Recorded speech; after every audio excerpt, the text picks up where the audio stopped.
4 ಹತ್ತಿ ಖರೀದಿ ಕೇಂದ್ರಗಳು ರೈತರಿಗೆ ಮೋಸ ಮಾಡಿರುವುದರಿಂದ ಟೆಂಡರ್ ಮತ್ತು ಪರವಾನಗಿ ರದ್ದು ಮಾಡಿ ಕಾನೂನು ಕ್ರಮ ಕೈಗೊಳ್ಳುವಂತೆ ರೈತರು ಸರ್ಕಾರಕ್ಕೆ ಮನವಿಯನ್ನು ಮಾಡಿದರು. ಈ ಕುರಿತು ಅಫಜಲ್ಪುರ ರೈತರ ನಿಯೋಗ ತಹಸೀಲ್ದಾರರಿಗೆ ಭೇಟಿ ನೀಡಿ ಮನವಿ ಸಲ್ಲಿಸಿದರು. ಅಫಜಲ್ಪುರ ತಾಲೂಕಿನಲ್ಲಿರುವ 4 ಹತ್ತಿ ಕೇಂದ್ರಗಳು ರೈತರಿಗೆ ಅನ್ಯಾಯ ಮಾಡುತ್ತಿದ್ದು, ರೈತರಿಂದ ಹಮಾಲಿ ಮತ್ತು ತೂಕದ ಹೆಸರಿನಲ್ಲಿ ಹಣ ವಸೂಲಿ ಮಾಡುತ್ತಿದ್ದಾರೆ ಎಂದು ರೈತ ಸೇನೆ ಅಧ್ಯಕ್ಷ ಮಲ್ಲಿಕಾರ್ಜುನ್ ಜಮಾದಾರ್ ಆರೋಪಿಸಿದ್ದಾರೆ. ಟ್ರಾನ್ಸ್ಪೋರ್ಟ್ ಚಾರ್ಜ್ ಏನು ಮಾಡ್ತೀರಿ ನಮಗೆ ಗೊತ್ತಿಲ್ಲ ಸರ್. ರೈತರು ಟಮ್ಟಮ್ನಾಗ ಹತ್ತಿ ಖರೀದಿ ಏನು ಹತ್ತಿ ಲೋಡ್ ಮಾಡ್ಕೊಂಡು ಬಂದಾರ, ಈಗ ವಾಪಸ್ ಒಯ್ಯಂಗಿಲ್ಲ. ಅವರು ವಾಪಸ್ ಒಯ್ಬೇಕಾದ್ರೆ ಟಮ್ಟಮ್ಮಿಗೆ ಡಬಲ್ ಚಾರ್ಜ್ ಕೊಡಬೇಕಾಗ್ತದೆ ಅವರು. ಹಾಗಾಗಿ ಅದು ನೀವು ಏನು ಬಗೆಹರಿಸಿದ್ರು ಗೊತ್ತಿಲ್ಲ. ಈಗ ಹತ್ತಿ ಎಷ್ಟು ಜನ ತಂದ್ರೆ ಅದು ಹತ್ತಿ ಖರೀದಿ ಮಾಡುವಂಥ ವ್ಯವಸ್ಥೆ ಆಗಬೇಕು.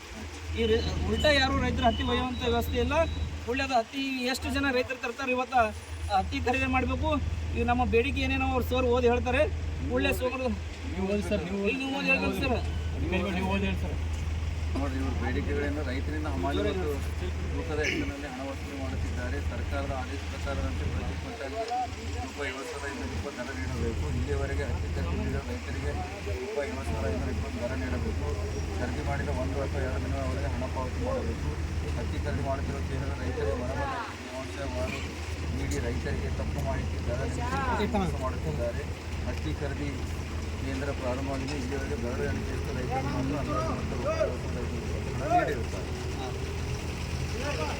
ಇದ್ರ ಬಗ್ಗೆ ನಾವು ಕ್ರಮ ತಗೋತೀವಿ.